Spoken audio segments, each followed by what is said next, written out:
The New York Fashion Week officially starts tomorrow in New York City.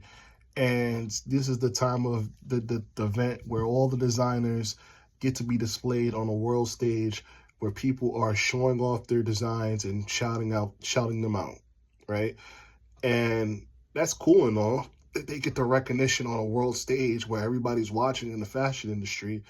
But it had me thinking about the people who don't necessarily get that recognition or didn't get the recognition at the time that they were at their peak. One of those peoples was Lowe. Lowe was a seamstress who learned from her mother and at one point enslaved grandmother who helped dress up wealthy white elites. Anne separated herself with creating a technique of taking fabric and turning them into flowery patterns that flowed like liquid that people sought after.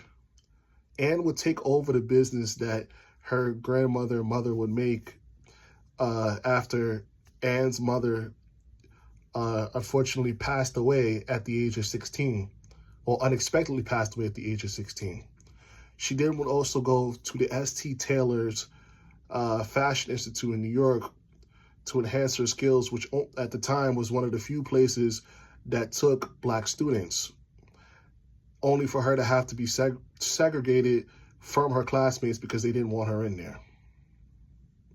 She would eventually open up a shop in New York, and she would dress up the wealthy white elites, well-known wealthy white elites, the DuPonts, the Roosevelts, the Rockefellers, and she even made 2 dresses for Jackie Kennedy. Why 2? Because one got water damaged and took her 10 days to recreate that same dress by just memory alone.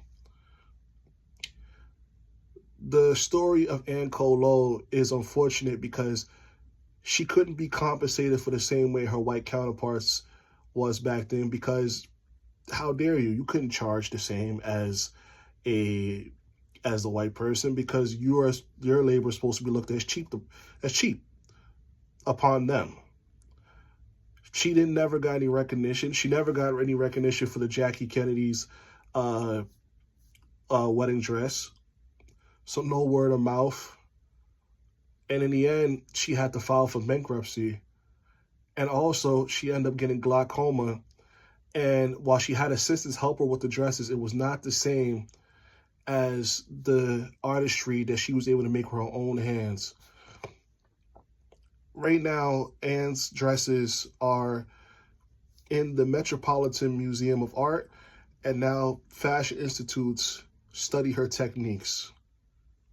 And her legacy will live on. Say her name.